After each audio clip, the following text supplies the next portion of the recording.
नमस्ते। आज बहुत अरसे के बाद अशोक अरोड़ा साहब को मैं पकड़ लिया हूँ।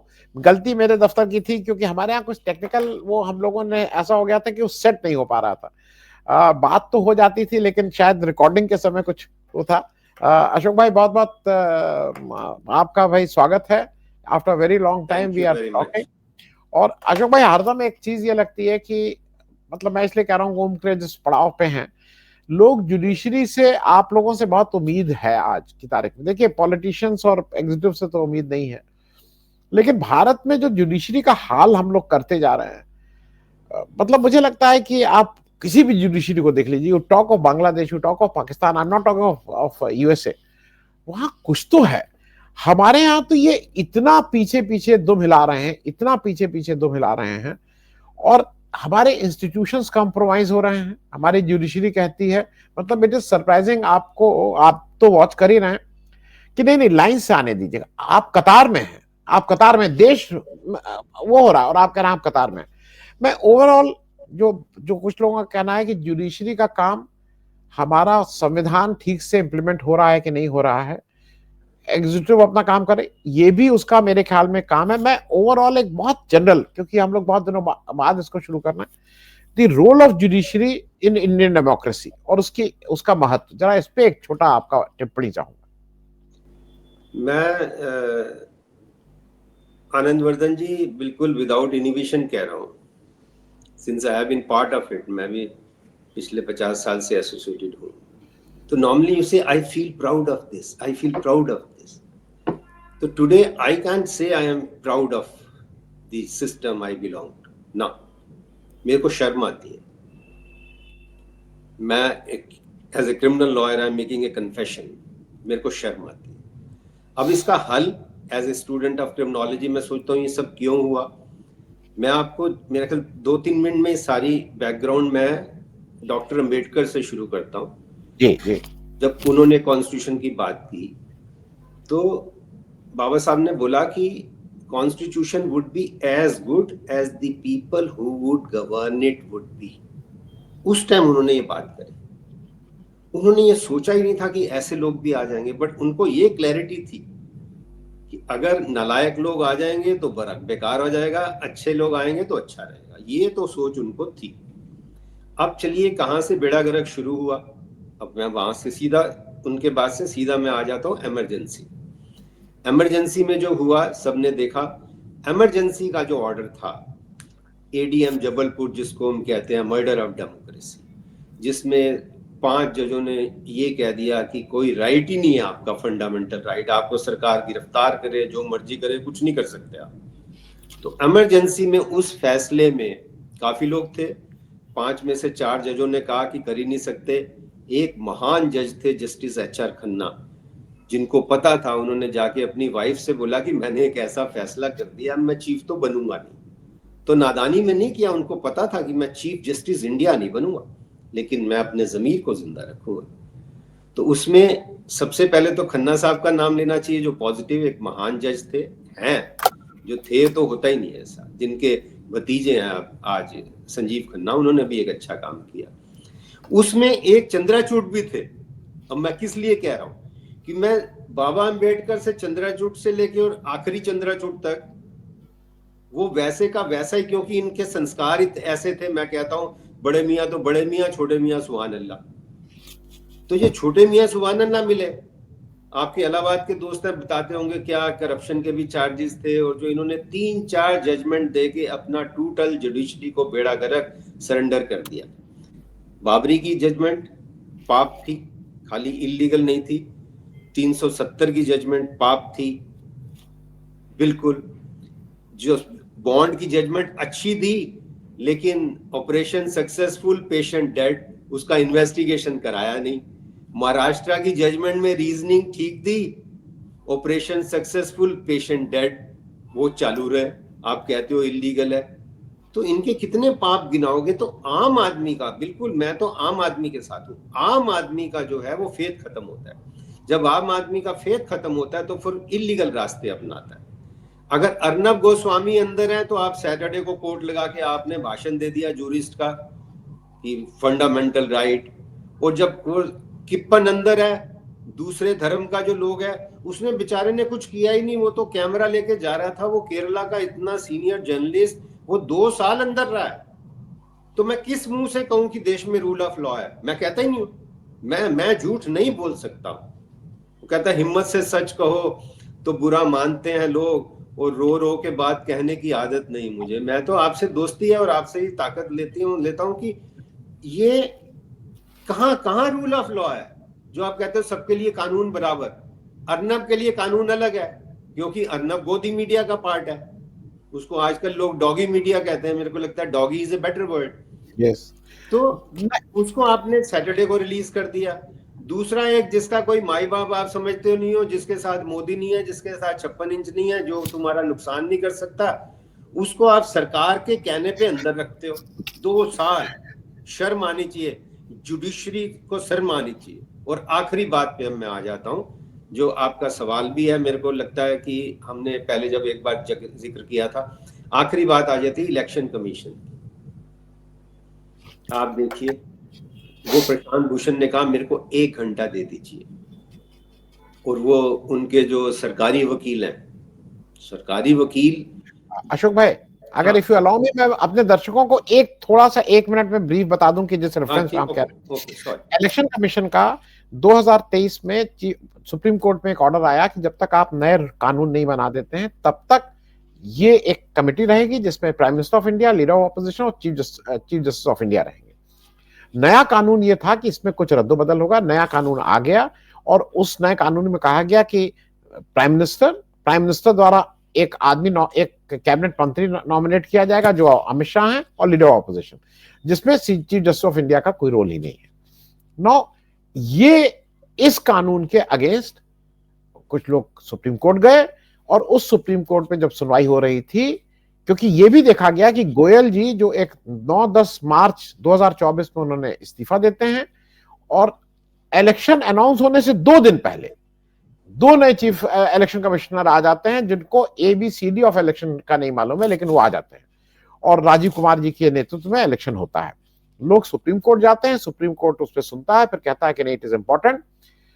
मैं डेट बोल रहा हूं, 9 फरवरी को या कभी डेट होती है, सुप्रीम कोर्ट में कहा जाता है कि साहब राजीव कुमार साहब 18 फरवरी को रिटायर हो रहे हैं। वो 19 फरवरी डेट लगाते हैं, 12 फरवरी को डेट है। उनसे कहा था आप इस पे कोई वो दे दीजिए, क्योंकि नहीं तो स्टे ही दे दीजिए कि they should not appoint a new PC. वो कहते नहीं, अगर वो अपॉइंट भी कर लेंगे तो विल टेक केयर। 17 तारीख को एक आधी रात में राहुल गांधी को बुलाया जाता है। लीडर प्राइम मिनिस्टर साहब, अमित शाह साहब रहते हैं, उनको एक लिस्ट देते हैं कि इसमें से आप बताइए कौन 10 लोग रहते हैं।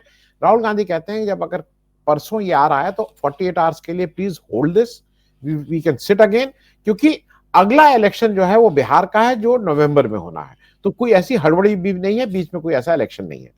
पर इन लोग नहीं मानते हैं। आधी रात में वो कानून बनता है, प्रेसिडेंट का सिग्नेचर होता है, और नए इलेक्शन कमिश्नर एंड इलेक्शन 2 लोगों को अपॉइंट कर दिया जाता है। 19 तारीख को जब ये आता है इनके सामने, तो मुझे जो सबसे बड़ा दुख है अशोक भाई, इस बात का दुख है कि वहां पे संजीव खन्ना साहब के सामने जब ये खड़े होते हैं, पहले तो 2 जो वकील, एक और पिटिशनर थे, उन लोग कहते हैं तो उनको तो डांट के बिठा देते हैं। फिर प्रशांत भूषण खड़े होते हैं और वो कहते हैं कि साहब आप इसको सुन लीजिए, मैटर ऑफ इंपॉर्टेंस है, 142 करोड़ लोगों के जीवन का सवाल है। कहते हैं नहीं, आप कतार में हैं, आप क्यों से आइए, सुप्रीम कोर्ट के सामने कतार लगती है। और वो कहते हैं कि 1 घंटे की बात है, इसमें कोई एविडेंस नहीं है, क्रॉस नहीं है, तो हम अपनी बात कह लें, आप अपना। वो नहीं मानते हैं और कहते हैं नहीं, जब हमारा टाइम होगा। अब वो कहते हैं कि 16, 18, 20 मार्च के करीब देखेंगे कि क्या होता है। मैं इस रेफरेंस के साथ आपको इसलिए बता दिया कि दर्शकों को पता लग जाए कि इसकी अहमियत क्या थी। माफ कीजिएगा, मैं बीच में बोला था। बिल्कुल, आप बहुत अच्छा किया आपने, क्योंकि बैकग्राउंड पता हो तो थोड़ा सा उसका खुलासा उसका अच्छा होता है और लोगों को समझ भी आता है। I am so grateful to you. अच्छा, that is the right way. मैं तो क्योंकि कई बार इमोशनल हो जाता हूँ और मेरा आउटबर्स्ट, लोग कहते हैं कि आप गुस्से में आ गए। गुस्सा में नहीं हूँ, ये कोई गुस्सा नहीं है। वो परशुराम ने भी कहा था जितना कंट्रोल गुस्सा तो अच्छा होता है, कृष्ण भी कहते हैं। तो मैं कोशिश करता हूँ कि कृष्ण की लिमिट में रहूँ, बट कई बार पार भी होती होगी, कोई मैं परफेक्ट हूँ नहीं। आपने जो बात कही, जो प्रशांत भूषण ने कहा, मैं यहाँ से स्टार्ट करता हूँ। 1 घंटा, 1 घंटा नहीं चाहिए मेरे को, 1 घंटा नहीं चाहिए मेरे को, 1.5 मिनट चाहिए बहस करने। मैं बहस ये करूं कि आपकी 5 जजेस की जजमेंट है, आप देखिए कितना टाइम इसमें लग रहा है, आपकी 5 जजेस की जजमेंट है जिसके मुताबिक leader of opposition, prime minister और एक इंडिपेंडेंट बंदा होना चाहिए।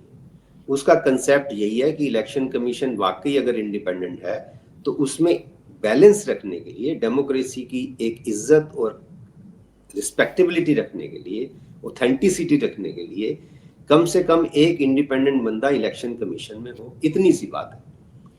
अमित शाह इंडिपेंडेंट है क्या? Is Amit Shah independent? अगर वो दलील भी तुम, अपील भी तुम, है, जिसको भी चाहो हलाल कर दो, जिसको भी चाहो हराम कह दो, तो अमित शाह और मोदी तो एक ही है। जो मोदी अपॉइंट करेंगे तो ये एक लाइन की बहस है, ये तो इसमें कोई करना ही नहीं। और आप मेरे को कुछ बहस नहीं करनी, मैं कह रहा हूं आपकी इज्जत आपके अपने हाथ में है। सुप्रीम कोर्ट के 5 जजों ने जो फैसला किया उसको बेशर्मी से, नलायकी से, बदतमीजी से पार्लियामेंट ने अगर सेटिसाइड कर दिया तो उस ऑर्डर को या उस एक्ट को सेटिसाइड करने में सुप्रीम कोर्ट को कितने सेकंड लगने चाहिए? सेकंड्स लगने चाहिए, 1 मिनट भी नहीं। तभी मैंने बाबा साहब से शुरू किया था। लेकिन वो कब होगा? जब आप दिमाग लगाएंगे, जब आप ईमानदारी से काम करेंगे, जब आप माई बाप को देखेंगे कि कौन मुझे क्या कह रहा है, जब आप ईमानदारी से बात नहीं करेंगे, जब आप 140 करोड़ की सेंटिमेंट्स की बात नहीं सोचेंगे। ये एक बड़ा दुर्भाग्य है। पूरी दुनिया में ऐसा कोई कानून नहीं है कि कोई अगर आपके सेंटिमेंट्स हर्ट करे तो उनको क्या, मतलब 140 करोड़ के अगर ये ऐसे कानून बना के करें, कहे जी आपको इलेक्शन में हरा देना उनको। फ्रॉड अगर 1 रुपए का करे बैंक वाला तो उसको लाइफ इम्प्रिजनमेंट है। आपने इतना बड़ा फ्रॉड, मैंने आप पे फेथ किया है और मैंने आप पे फेथ किया, आप 140 करोड़ के साथ फ्रॉड कर रहे हो total. This is a fraud, this is a fraud by the parliament, this is a fraud by the judiciary, because they do not take care. जो अपनी ओथ जो ली है कि I will uphold the constitution, you are not upholding the constitution, you are not upholding the constitution. मैं तो वो बार बार ये बात होती है कि चंद्राचूड, जो जूनियर चंद्राचूड मेरे से कॉलेज में जूनियर थे, तो कहते हैं ये आपके जूनियर हो गए। मैंने कहा ये छोटे भाई बहन है, मैं इनको सलाह दे सकता हूँ या एक सोचने को मजबूर कर सकता हूँ, चलो सलाह नहीं। आपने जिस चीज की ओथ ली है भैया, आप उसको ऑनेस्टली कर रहे हो। आप अपनी अम्मी को जाके पाँव में बैठ के कह सकते हो कि अम्मी मेरे सिर पे हाथ रख दो, क्या ये कह सकते हो? या अम्मी से आंखें चुराते हो? ये आप बताओ, हमें नहीं पता। क्योंकि अम्मी तो फिर अम्मी होती है ना, उसका दिल साफ होता है। उसको जाके कहते हो अम्मी आज मेरे को आशीर्वाद दो, आज मैंने कोर्ट में धोखा कर दिया, आज मैंने पागल बना दिया।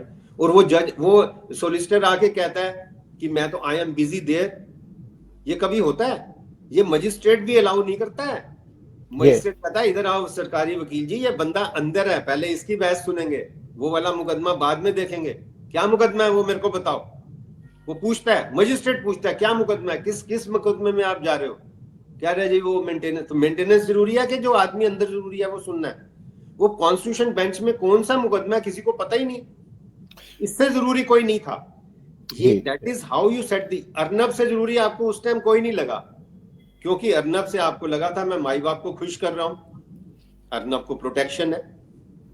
तो दिक्कत यहां है, ऐसा नहीं कि समझ नहीं है, ये सब समझदार लोग हैं, कानून तो इनको आता है, लेकिन कानून को अप्लाई करना नहीं आता ना, उसके लिए जमीर नहीं है। जमीर नहीं है, I am very clear, they are intelligent people, जमीर नहीं है। जमीर जब मर जाए तो फिर क्या होगा? अशोक भाई, मैं एक चीज और इसलिए, और आपका एक मैं व्यू भी जानना चाहूंगा। उसके पहले भी बेमानी है, उस बेमानी को बहुत हाईलाइट नहीं किया जाता है। जो जो कानून बना वो कहता है कि there will be a search committee, उस सर्च कमिटी का chairman will be the minister of law and justice. वो 2 सेक्रेटरी लेवल के लोगों को उसमें कमिटी में बनाएगा और ये एग्जिस्टिंग आईएएस में से ढूंढेगी कि कौन कौन जो रिटायर्ड है, इनमें से कौन कौन इसके लिए। तो एक सर्च कमिटी 5 नाम का पैनल बनाएगी फॉर 1 पोस्ट। अब ये 2 थे तो 10 का बनेगा। अब जब सर्च कमेटी भी इनको इन्हीं को बनानी है, तो मैं जरा आपसे पूछना चाह रहा हूं, फिर इनको डर क्यों लगता है? तुम तो ABCD सब तो तुम्हारे पीछे पीछे पिछलग्गू हैं, उसके बाद भी इतना डर। मैं इस पे एक आपका पूछना, search committee is decided by 100% government, जो तुम्हारी सरकार है मिनिस्टर। मैं इस पे एक आपकी टिप्पणी चाहूंगा। आपको पता है वो उसमें गुजरात में एक होम मिनिस्टर का मर्डर हुआ था? हाँ, पांड्या, पांड्या। हाँ पांड्या। ये जवाब ये है। आपको नेक्स्ट बंदे पे भी विश्वास नहीं है। हिरेन पांड्या, हिरेन पांड्या। आपको नेक्स्ट, क्योंकि जो चोर होता है ना वो अपनी परछाई से भी डरता है, तो वो 5 में भी लगता है कि कहीं ऐसा ना कोई आ जाए, कोई पूरा टेस्टेड, जो हर बार जिसने अपना जमीर कितनी बार बेचा हो, ये चेक करो, जो कितनी बार, जिसमें जुबान, वो जो गालिब कहता है मैं भी मुंह में जुबान रखता हूं, काश पूछे कि मुद्दा क्या है, तो जो जुबान रखता है उसको नहीं नहीं नहीं, वो गालिब नहीं आएगा इसमें ना। सिर्फ जो दंडवत करते हैं, दंडवत वालों में भी इनको शक रहता है कि दंडवत वाला कहीं बॉयल ना कर जाए, कहीं गड़बड़ ना कर दे, ये जुबान रखता है, ये अकल रखता है। जैसे मेरे को आपने ठीक वो याद करा दिया, जगदीप धनखड़ जी बड़ी चमचागिरी करते हैं आजकल, आपने देखा? जी पहले जी वो वहां पर उन्होंने जो इलीगल काम किए, अनकॉन्स्टिट्यूशनल किए, तो उनको प्राइज मिल गया, वाइस प्रेसिडेंट बन गए। जी जी। अब वो आजकल माथा टेकते हैं कि मैं प्रेसिडेंट बन जाऊं, और वो उनको कोई बताया कि सारा गांव बन जाएगा, भैया तू नहीं बनेगा, क्योंकि तू दिमाग भी रखता है, तेरे को नॉलेज भी है, तू प्रेसिडेंट कभी नहीं बनेगा, जी कभी नहीं बनेगा, आप जो मर्जी कर ले, अब पाप करना बंद कर दे। जी। तो मैं ये कभी जी नहीं बनाएंगे, आप मेरे से आज लिख लो, मैं ये कभी बना ही नहीं, जिसमें दिमाग हो थोड़ा सा भी और उसकी पावर से ये गिर सके। अभी उसकी पावर से ये गिर नहीं सकते, जी। अभी उससे चमचागिरी करवा रहे हैं उसको, एक वो मुंडा देके कि शायद प्रेसिडेंट बन जाए, लेकिन क्या बनाएंगे? कभी नहीं बनाएंगे। ये आपकी सर्च कमेटी का जवाब है। ये सर्च कमेटी में वो पूरा जो जिसका देखेंगे ना, पूरा जमीर बेच चुका है, जैसे राजीव, वो इलेक्शन कमीशन जो है, वो इकबाल का मुझे शेर याद आ जाता है, पानी पानी कर गई मुझको कलंदर की वो बात, जब भी गिरा तू गैर के आगे, ना तन तेरा ना मन। तो इतने साल पहले लिखा इकबाल साहब ने। तो ये ऐसा बंदा ढूंढते हैं जिसका वो ना तन ना मन किसी की चिंता ना करे, सर आप हुक्म करो बस, आप बताओ कहाँ साइन करने हैं। तो इसलिए अश, सर्च कमेटी में भी डर लगता है इनको, जी सर्च कमेटी अशोक, में भी डर है। अशोक भाई खत्म करने से पहले मैं एक एक जगह में मन बहुत थोड़ा दुखी बहुत है, तो लगता है दुख बांटने से शायद कम हो, लेकिन गुस्सा भी बहुत है, और दुख गुस्सा शायद बात करने से और बढ़ भी जाएगा, क्योंकि मैं इसलिए कोई नहीं। आपसे एक कमेंट कर रहा हूं, दुख भी है गुस्सा भी है। सरकार, और ये चंद्रचूड़ साहब का मैं इसलिए कह रहा हूं कि चंद्रचूड़ साहब के ने आपने नाम लिया इसलिए याद आ गया। एक हिंदुस्तान में एक बाबा है जिसका नाम है सदगुरु, अपने को बाबा कहता है, मैं हाँ उसको बाबा मतलब जग्गी वासुदेवन है। उसके ऊपर उसकी पत्नी की हत्या का आरोप, उसने उसको दबाई फाइल, उसके ऊपर जमीन लैंड ग्रैबिंग, फॉरेस्ट का, ये सारे केसेस है, लेकिन उसका कोई कुछ कर नहीं पाता है। मैं बैकग्राउंड इसलिए आपको बता रहा हूं, अभी पिछले ही साल दो लड़कियां थी, लक्ष्मी और गीता, शायद मैं नाम वो बोल रहा हूं, दो साउथ इंडियन लड़कियां थी, नाम कामराज मत ही सिस्टर। लीजिए, अच्छा है, हाँ एबीसी नाम मत ही हाँ, लीजिए। कामराज सिस्टर्स, उनके फादर ने एक पिटीशन डाली और उन्होंने कहा कि मेरी लड़कियों को ये अपने उसमें रखे हुए हैं, उनका ब्रेन वॉश करके, and we want to talk to them. वो लड़कियां आई, उन्होंने कहा नहीं हम वही रहना चाहते हैं, लेकिन साथ में मद्रास हाईकोर्ट ने यह ऑर्डर पास किया कि आपको वहां की तलाशी ली जाएगी, क्योंकि वहां पे और लोग जो रह रहे हैं वो अपनी विल से हैं कि नहीं। ये वहां जाके पुलिस चली गई, तलाशी शुरू हो गई। हमारे चंद्रचूड़ साहब वो भागे भागे यहां पे आओ, चंद्रचूड़ साहब ने कहा खबरदार, तुरंत पुलिस को वापस निकालो, वहां कोई नहीं जाएगा। और फाइल पूरी, नॉर्मली मैंने ये सुना था कि सुप्रीम कोर्ट अपने सबऑर्डिनेट कोर्ट से कहता है कि इसको एक्सपेडाइट करिए, इसको जल्दी करिए, इसमें कॉन्स्टिट्यूशन बेंच, इसमें 4 बेंच में डालिए, अरे 5 जज में डालिए, 3, नहीं नहीं फाइल यहां से ट्रांसफर करिए, आप इसमें कोई डिसीजन नहीं लेंगे, and he got the file with himself. ये इसका एक पार्ट ए है। पार्ट बी है, पार्ट ए तो था जो बीवी को मारा था, पार्ट सी यह है, आपको सुन के मतलब मुझे तो आपको नींद आने में दिक्कत होगी, लेकिन मैं फिर भी कह दे रहा हूं। उसके ऊपर एक श्याम मीरा सिंह, भारत का एक बढ़िया जर्नलिस्ट है, एक्सेलेंट जर्नलिस्ट, इसकी नौकरी लोग ले लिए, उसने हवाले से उसने एक एक सिलसिलेवार इनका भंडाफोड़ किया है। ये जग्गी वासुदेवन अपने आश्रम में, उसकी जो मेन वो है, उसके इंटरनल ईमेल्स पे उसने इन्वेस्टिगेटिंग रिपोर्टिंग की है। इनके आश्रम में 8 साल से 12, 14, 15 साल की लड़कियों को नंगा करके, उनका ऊपर के वस्त्र उतार के, ये मतलब मैं क्या बोलूं, ये 60 दिन तक उनके ये सब कराता था, दीक्षा देता था। वासुदेवन की वो फोटो आ गई हैं, वो वीडियोस आ गए हैं जहां पे ये एक महिला के को नंगा करके उसकी योनि में अपना पैर रख के उनको दीक्षा दे रहा है, और ये चंद्रचूड़ उसको प्रोटेक्ट कर रहे हैं, फाइल यहां मंगा रहे हैं। मतलब मैं इस पे कोई रिमार्क भी आपसे नहीं चाहता हूं, मेरा गुस्सा था और मेरा वो था, मुझे नहीं समझ में आता है लोगों के साथ में। आप बिल्कुल देखिए, आप क्या है, थोड़ी सी ये राजनीति भी इसमें। 99.999% ये जो साधु हैं ये सब फ्रॉड हैं। ये सरकार से मिले हुए हैं, इनका काम ये है लोगों को बताना तेरे कर्मों का फल है, तू कुछ मत कर। इनकी स्कीम ये है कि कोई भगत सिंह ना बने, कोई सरकार के खिलाफ ना जाए। तो ये स्कीम का पार्ट है। ये जितने भी बाबा हैं 99.9% जितने भी, खासकर जो पॉपुलर 2-3 है, एक का तो आपने नाम गिना दिया, 2-3 और भी जो हैं वो भी सब इसी कैटेगरी के हैं। जैसे रहीम को बेल मिलती है, बापू आसाराम पे ये वहां पे देखो इनका गुणगान करते थे अडवाणी भी और मोदी भी। इनको क्या पता नहीं था? इनको सब पता है। सीआईडी इनके से नहीं बताती, सब बताती है। लेकिन ये डील है कि आप सिर्फ लोगों को ये कहेंगे कि तेरे कर्मों का फल है, तू कोई शोर मत मचा, तू अपना दाल रोटी खा, बच्चे के जन्म दिवस पे 100 लोगों को खाना खिला दो, और पैसे हैं तो किसी गरीब की शादी पे लगा दो, बस सरकार के खिलाफ मत बोलो। ये इनकी स्कीम में आते हैं सारे। तो मैं तो वैसे I am against death sentence, पर ऐसे लोगों को तो लैंप पोस्ट पे लगा के और जूते मार मार के इनको आखिरी सांस इनकी होनी चाहिए। इतने घटिया, इतने गंदे, मतलब क्राइम की भी कोई लिमिट होती है। जो एक सुप्रीम कोर्ट कहती है कि जो मर्डर है वो तो एक हीट ऑफ पैशन में कर देता है बंदा, बट ऐसा क्राइम जो सोच के और हर वक्त इतने परवर्टेड, इतने गंदे लोग, मतलब क्या इनकी माँ, मतलब मैं पता नहीं, बेटी तो सबकी नहीं होती लेकिन माँ तो सबकी होती है। अपनी माँ की ये बेइज्जती नहीं कर रहे क्या? जब किसी भी महिला पे आप करते हो तो अपनी माँ का नहीं सोचते मेरी माँ भी एक महिला थी या है?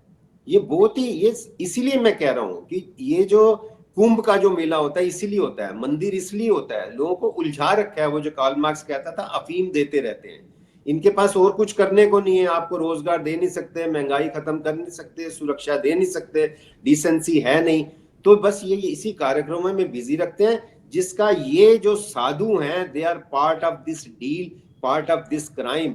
उनको ज्यादा सजा होनी चाहिए क्योंकि उनपे लोग फेथ करके जाते हैं, उनपे लोग फेथ करके जाते हैं कि ये मेरे कष्टों का निवारण करेंगे। ये नहीं पता वही कष्टों का कारण है।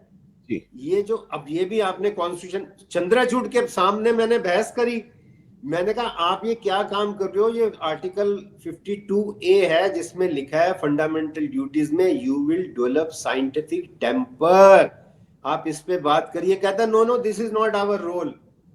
ये चंद्रचूड़ की बात बता रहा हूं, ये जूनियर वाले की, उसको अक्ल ही नहीं आई, समझ नहीं आई कि मैं बात क्या कर रहा हूं। मैं कह रहा हूं जब तक ये नहीं पढ़ाओगे कॉन्स्टिट्यूशन डिफेंड हो ही नहीं सकता है। 140 करोड़ में अगर लोगों को ये बात ही समझ नहीं आएगी, उसको समझ ही नहीं आई। ये कंप्यूटर है, ये कंप्यूटर, कहीं अकल भी कम है और जमीर तो है ही नहीं। खैर जमीर तो है ही नहीं। तो बड़ा आपने अफसोस की बात बताई, लेकिन लोगों को स्ट्रांग रहना चाहिए। इससे मैसेज, मैं आनंद वर्धन जी आपको इसलिए सलाम करता हूं कि to brush it under the carpet से प्रॉब्लम सॉल्व नहीं होती। आंखें बंद करने से बिल्ली नहीं भागती। या आप ठीक से लोगों को याद कराइए। वो तो आज मेरी बेटी कल तेरी बेटी, तो कौन सेफ है? हम अगर नहीं बोलेंगे तो कल मेरे घर आएंगे लोग। मेरी बेटी कहाँ सेफ है? मैं अपनी बेटी को कहाँ का 4 लोगों में पालकी में भेज के स्कूल कॉलेज भेजूंगा? तो इसलिए मैं आपको सल्यूट करता हूं। This is the right way, this is the right way to do. वो शास्त्रों में लिखा है, माथे पे कुत्ते का पंजा बना देते थे कि ये बंदा बदमाश है, इसके सामने मत जाना। तो ये करना पड़ेगा। I really salute you. This is the right way to do, to expose them, tell them whatever they are doing wrong. वो वैसे कह रहे नहीं हाईकोर्ट जाओ, this is not our jurisdiction. और ये फाइल आपने उठा के कर ली, किस माई बाप पे क्यों नहीं बताते जाके करिए किस पे? और आरती कर रहे हो उसको भगवान के आगे, और मोदी को बुला रहे हो वहां पे आरती में। क्या कितना आप देखो ना देश के साथ फ्रॉड कितना हो रहा है जी। और आप कह रहे हो मैं तो 2 स्पेशल बच्चों की केयर करता हूं। टोटल फ्रॉड, टोटल फ्रॉड लोग आपने बना दिए। और इनका एक और फ्रॉड मैं सबको बताता हूं। आप देखिए मणिपुर में मई से दंगे शुरू हुए और जो क्रिसमस आता है वो दिसंबर में आता है। इतनी चर्चेस जल गई इतनी महिलाओं का रेप हुआ, इतने गांव जल गए, स्टेट ने हथियार दिए जिससे चर्चिस जली और लोगों को, क्रिश्चियन लोगों को वहां जुल्म हुए, और दिसंबर में आप क्रिश्चियन क्रिसमस पे वो जिंगल बेल गा रहे हो, जिंगल बेल। कितना बड़ा फ्रॉड। 7 महीने चुप हो, बोल ही नहीं रहे क्रिश्चियन पे जो इतना इनजस्टिस हो रहा है। और सुप्रीम कोर्ट बार वैसे ही वकील, वो गधे जो उनका प्रेसिडेंट था उस टाइम बार का, अधीश अग्रवाल, उसने बुला के, जी जज साहब जिंगल बेल गाएंगे। जिंगल बेल के लिए बुला रहे हो? बायकॉट करना चाहिए कि एंटर नहीं करेगा ये क्रिसमस पे, इतने शुभ दिन पे ऐसा करप्ट आदमी एंटर नहीं करेगा, उसकी एंट्री बैन होनी चाहिए। उसको जिंगल बेल लगा के यूट्यूब पे डाल रहे हैं, अब क्रिश्चियन को खुश कर रहे हैं। ये कितना अच्छा चीफ है, देखिए जिंगल बेल गा रहा है। तो जो काम करना है वो कर, ये जो टोटल फ्रॉड हो रहा है सर। जी आनंद जी, दाल में काला नहीं है, दाल ही काली कर दी है इन्होंने, बड़ा पता नहीं कब सुधरेगी। तो बहुत बहुत अशोक धन्यवाद, आप कुछ अशोक करते भाई, हाँ रहते हैं, अशोक भाई, अच्छा। Thank you so much.